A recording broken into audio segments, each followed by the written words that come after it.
سبيل الدموع سبيل مريح. Kita melanjutkan bahasan sirah saudara seiman dan kita masih di hiruk-pikuk dan luar biasanya dan dahsyatnya perang Badar.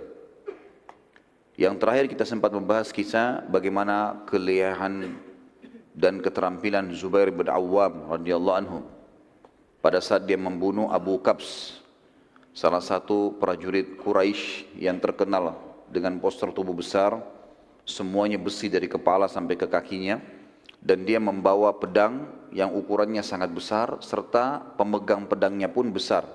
Ukuran pegangan pedang sama dengan ukuran pedangnya, dan dia menyusahkan kaum muslimin. Sehingga ada beberapa sahabat yang sempat datang kepada Nabi SAW dan mengatakan, "Ya Rasulullah, Abu Kabs ini menyusahkan kita, sulit untuk dilawan. Setiap kali ada orang mendekat dari jarak jauh sudah bisa ditebas sama dia. Juga dari kepalanya sampai kaki kudanya semuanya besi, nggak bisa ditebas, dipanah, semuanya terpental." Maka Nabi SAW memanggil Zubair bin Awwam sambil berkata, "Hai Zubair, selesaikan urusannya Abu Kabs." Dan ini juga pelajaran teman-teman sekalian, bagaimana keterampilan-keterampilan perang harus dikuasai oleh seorang muslim. Tentu niatnya digunakan untuk membela agama Allah, bukan untuk pamer, bukan untuk dikatakan hebat. Karena memang kalau ada seseorang yang hanya untuk dikatakan hebat, hanya untuk dikatakan atau hanya untuk membela sukunya, bukan karena agama, maka dia kalaupun mati bukan mati syahid. Makanya keterampilannya dikuasai karena itu. Zubair bin Awwam termasuk salah satu sahabat yang hampir setiap hari melatih keterampilan perangnya, seperti memanah, melempar tombak.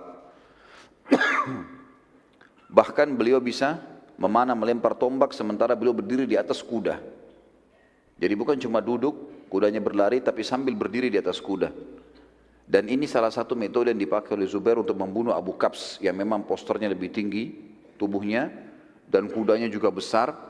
Maka Zubair bin Awwam mengelilingi Abu Kabs sambil mencari mana posisi yang tepat. Dia bilang, Abu Zubair mengatakan, "Saya tidak temukan sedikit pun celah yang bisa saya membunuh Abu Kabs ini kecuali di antara dua matanya." Antara dua mata di situ rupanya bukan ditaruh besi, tapi ditaruh semacam kulit hewan. Ya, kalau kita sekarang mungkin sudah dipakai semacam karet, ya. Itu yang memisahkan, yang menyambung saja supaya antara dua matanya ada pemisahnya. Cuma celah itu.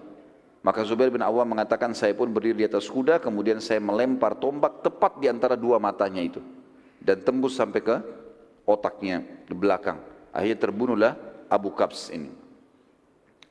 Kisah yang lain teman-teman sekalian yang unik di perang Badar yang luar biasa, kisah Abu Qatadah atau kisah Qatadah radhiyallahu anhu. Qatadah radhiyallahu anhu adalah seorang sahabat yang tampan, yang gagah, ya. Kemudian juga orang yang kebetulan setelah perang Badar, sebelum perang Badar dia sudah melamar seorang wanita dan akan menikah. Pada saat dia mau dia niat kalau berhasil lolos, misalnya tidak mati syahid, tentu mati syahid jadi target utamanya, tapi kalau dia berhasil menerima Badar dan tidak mati syahid, dia akan menikah sama wanita ini.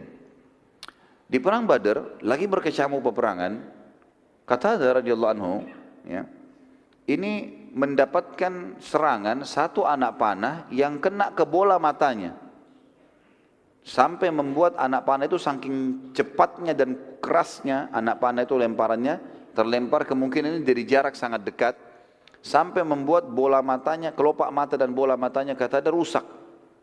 Ya. Kena, rusak, berdarah semua, sobek, kemudian bola matanya keluar, tergantung. Tinggal ditahan dengan sedikit dari urat saraf ataupun kulitnya. Waktu melihat kejadian tersebut, otomatis Qatadah duduk, kesakitan. Beberapa orang sahabat sempat melewati Qatadah sambil mengatakan, "Wahai saudaraku, sudah tidak ada gunanya sekarang matamu ini. Dan ini menghambatmu sekarang. Kamu tidak akan bisa memperoleh pahala perang, jihad, pahala mati syahid, hanya karena matamu ini. Kami potong saja, biar kamu bisa berperang." Dan ini juga pelajaran teman-teman bagaimana semangat para sahabat. Bukannya kena matanya tepatnya rusak disuruh pulang ke Madinah, atau disuruh istirahat di kemah, dimotivasi untuk ikut lagi. Potong matamu, perang lagi. Maka Qatadah pintar di sini. Dia mengatakan, ajak saya, bawa saya ke Nabi SAW. Saya mau ketemu sama Nabi SAW dulu. Dibawalah ke arah kemahnya Nabi SAW. Begitu Nabi SAW lihat para sahabat lagi menggotong Qatadah ini, beliau tersenyum. Orang-orang sahabat bertanya waktu itu, kok orang matanya keluar, Nabi SAW senyumin. Lihat Qatadah. Tapi Qatadah sudah paham. Nabi SAW bilang kepada mereka semua, termasuk Qatadah yang jadi target, wahai Qatadah, kalau kau mau, saya akan berdoa kepada Allah, matamu sembuh. Bisa utuh kembali nih, sembuh total. Kembali matamu semuanya. Tapi kalau kau mau bersabar tanpa mata, karena ini matamu rusak di jalan Allah, kau dijamin masuk surga. Maka Qatadah diam sejenak. Pilihannya cuma salah satu ini. Sabar masuk surga, tapi tanpa mata. Berarti menikah juga nanti kalau lolos tidak ada matanya satu. Atau, gitu kan? Dia diobati cuma belum ada jaminan surga. Ini dapat tiket ini tiket gratis. Silakan tinggal masuk surga. Yang penting sabar. Maka yang terjadi, Qatadah berpikir sejenak lalu dia mengucapkan kalimat, dan ini riwayat diriwayatkan Imam Bukhari. Kata beliau, ya Rasulullah, doakan kepada Allah agar mata saya sembuh dan juga doakan agar saya masuk surga. Dua-duanya. Dan sebagian ulama hadis mengatakan kemungkinan ini sebabnya kenapa Nabi tersenyum. Nabi SAW sudah dapat informasi dari wahyu, kalau akan begini jawabannya Qatadah. Maka ada dua riwayat Bukhari. Yang pertama dijelaskan kalau Nabi SAW sudah dilepaskan dia anak panah tadi, memegang bola mata tersebut dan memasukkan dengan telapak tangan beliau yang suci alaihissalatu wassalam. Kemudian beliau berdoa kepada Allah, lalu ditarik tangannya. Begitu Nabi SAW tarik tangannya, riwayat yang pertama mengatakan Qatadah sendiri yang ceritakan. Dia mengatakan waktu Nabi SAW tarik telapak tangannya, saya tidak bisa membedakan mana mata saya yang rusak dan mana yang bagus. Bayangkan kalau kita di posisi Qatadah, teman-teman, matanya sudah rusak, jelas-jelas berarti ini sebelah kanan udah nggak bisa ngelihat. Tapi dengan hikmah Allah, jadi dia bisa bedakan itu, ini terang, ini nggak bisa melihat sama sekali. Sekarang tiba-tiba dua-duanya bisa melihat. Dan dia bilang saya tidak bisa bedakan yang mana rusak dan mana yang mana tadi tidak rusak karena sempurnanya. Riwayat yang kedua, para sahabat yang memberikan kesaksian, mereka mengatakan kami menyaksikan pada saat Nabi SAW menarik telapak tangan beliau dari mata Qatadah, maka kami sendiri tidak bisa bedakan mana mata Qatadah yang rusak tadi. Kan ini sudah sobek, kena anak panah, sobek kulitnya, bola matanya sudah rusak. Ini kembali utuh seperti semula. Dan ini ulama masukkan dalam satu mukjizat Nabi sallallahu alaihi wasallam di dalam perang Badr. Termasuk kisah yang luar biasa terjadi selain kisah Zubair bin Awam, selain kisah tadi Qatadah, ada kisah yang lebih luar biasa kalau menurut saya. Kisah ini luar biasa dan ini dua orang ini saya favoritkan di dalam hidup saya pribadi dan saya berharap mudah-mudahan dari keturunan muslimin, terutama keturunan saya ada orang-orang yang seperti ini. Ini luar biasa, anak-anak muda umurnya 15 tahun sama 16 tahun. Dua orang anak muda dari Ansar. Namanya Mu'adz ibn Afra dan Auf ibn Afra. Ayah mereka namanya Afra, dikenal dengan dua anaknya Afra, dua anak laki-laki. Mu'adz kakak umurnya 16 tahun, Auf adik umurnya 15 tahun. Abdurrahman ibn Auf menyebutkan di dalam perang Badar, kisah sahih riwayat Bukhari Muslim, dia mengatakan pada saat aku sedang melihat perang berkecamuk dan aku berada di pinggiran kancah peperangan, tiba-tiba saja aku didatangi oleh seorang anak muda Ansar bernama Mu'adz ke sebelah kirinya, lalu berkata, hai paman, mana Abu Jahal? Kata Abdurrahman, kenapa kau tanya Abu Jahal? Dia bilang, saya dengar dia orang yang paling menyakiti Nabi SAW waktu di Mekah. Kata Abdurrahman, iya benar. Apa yang kau mau lakukan? Saya mau bunuh paman. Jadi anak muda ini bukan nyari prajurit-prajurit biasa. Mana kepalanya itu? Kepala orang kafir nih, pimpinan perang. Itu memang kebetulan Abu Jahal panglima perangnya. Pimpinannya, kalau muslimin dipimpin oleh Nabi SAW, kalau Quraisy di perang Badar dipimpin oleh Abu Jahal. Maka kata Abdurrahman, nanti kalau saya lihat dia, saya akan tunjukkan. Karena Mu'adz belum pernah lihat Abu Jahal. Kata Abdurrahman, baru saya selesai bilang itu, datang adiknya dia, Auf, di sebelah kanan saya. Seakan-akan mereka memang tidak saling tahu nih. mengucapkan kalimat yang mirip, wahai paman, mana Abu Jahal? Kata Abdurrahman, kenapa kau tanya Abu Jahal? Ini perang lagi berkecamuk, kakaknya lagi sibuk menunggu melihat, dia tidak lihat adiknya. Ini tidak janjian ya. Kemudian Abdurrahman bilang, kenapa kau cari Abu Jahal? Dia bilang, saya dengar Rasulullah SAW paling disakiti di Mekah oleh dia. Terus apa yang kau mau buat? Saya mau bunuh. Baiklah, nanti kalau saya lihat saya akan tunjukkan kepadamu. Kata Abdurrahman, tidak lama kemudian, tiba-tiba di pasukan musuh, terlihat itu. Terlihat ada pasukan Quraisy datang, di tengah-tengah pasukan ada Abu Jahal. Abu Jahal dikatakan oleh Abdurrahman, demi Allah semuanya dari kepalanya sampai kakinya besi. Enggak kelihatan kecuali matanya. Sudah gitu dikumpul-rumuni oleh pasukannya lagi. Banyak sekali. Melingkar, mengelilingi dia.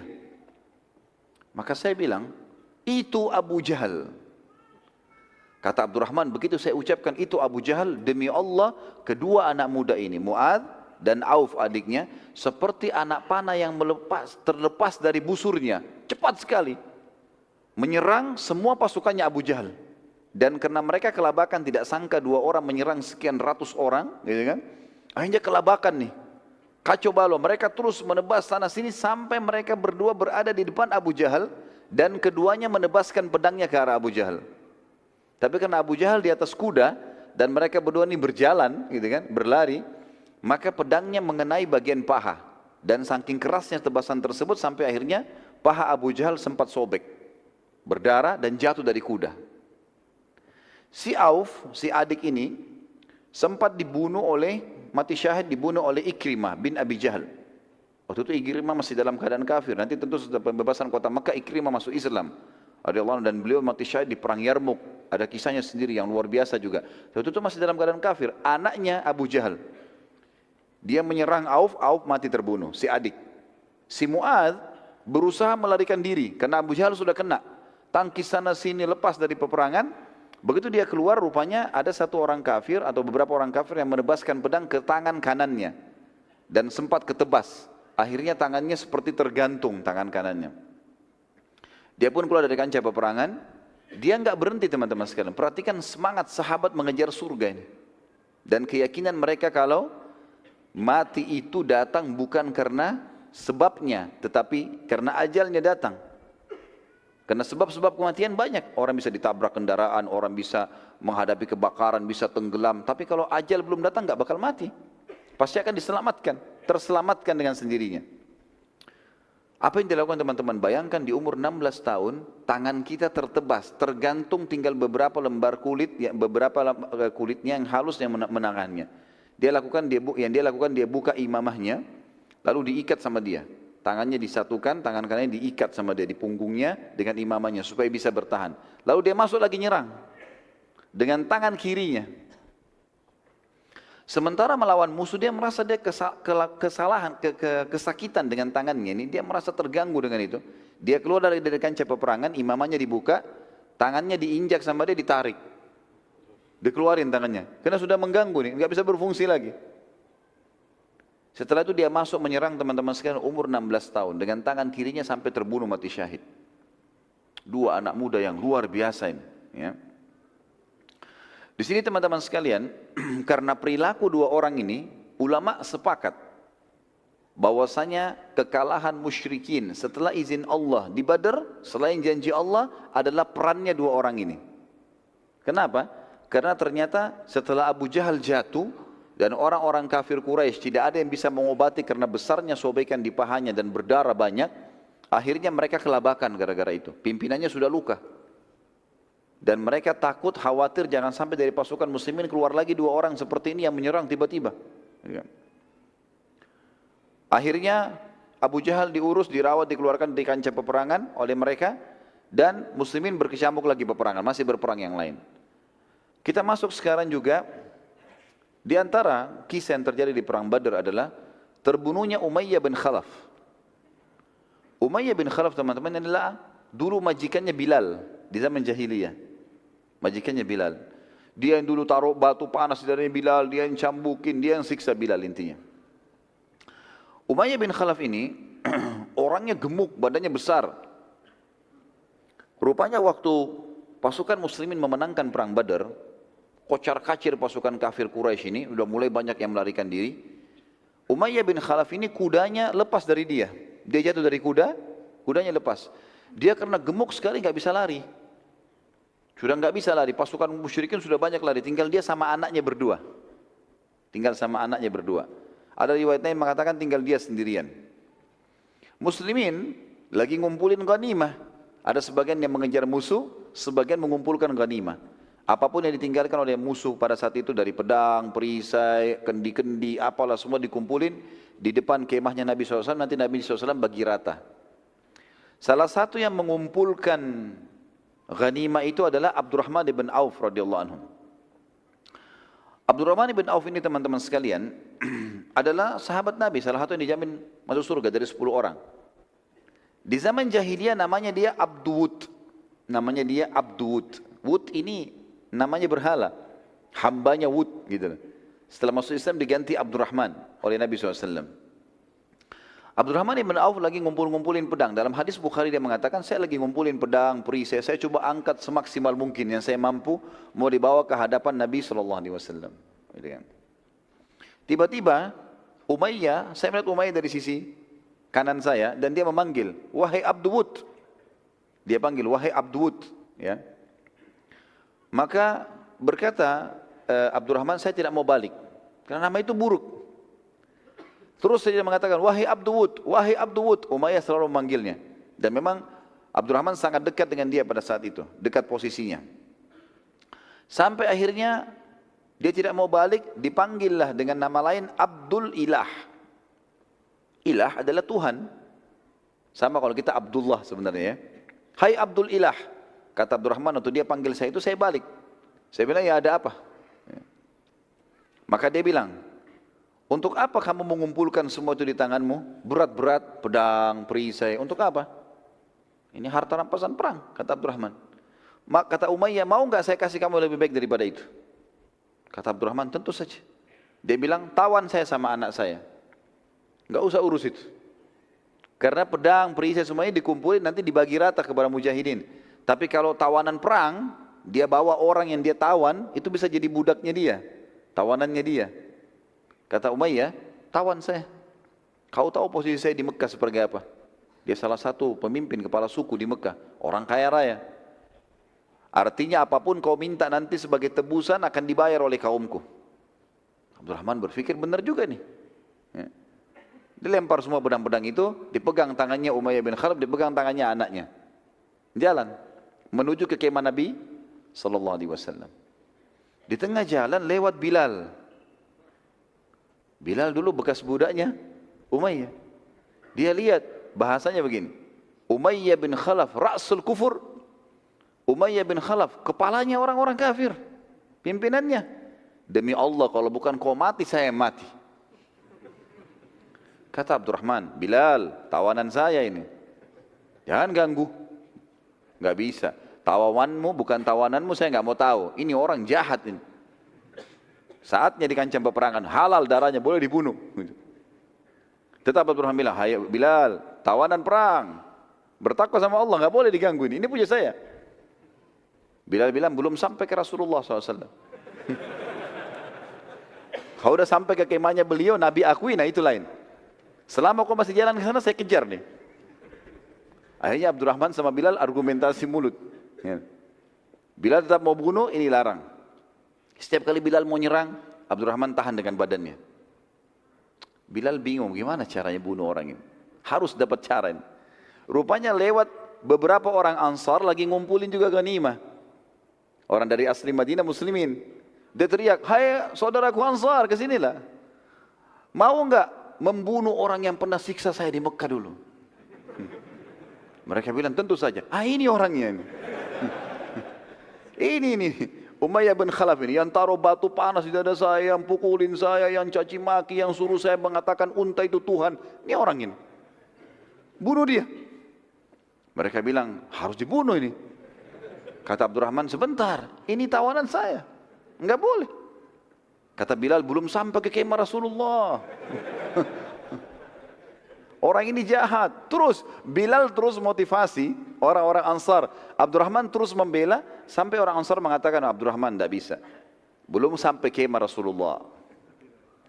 Ini masih di kancah peperangan. Kami punya hak. Orang ini siksa saudara kami. Maka Abdurrahman bingung gimana caranya. Ini sudah lebih dari 4-5 orang. Tadi 1 orang dihadapi. Mau dibela bagaimanapun bisa kena. Maka Abdurrahman bilang, hai Umayyah, baringlah. Disuruh baring di tanah.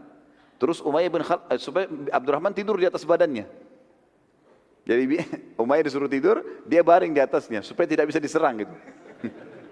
Kata Bilal, tusuk dari bawah. Ya betul gitu Bilal, tusuk dari bawah. Jadi semuanya menusuk dari bawahnya Abdurrahman. Karena Abdurrahman nggak boleh kena, Muslim. Sampai akhirnya mati terbunuh. Waktu terbunuh, kata Abdurrahman, semoga Allah maafkan kau Bilal. Kau sudah hilangkan ghanimah saya. سبيل الدموع سبيل مريح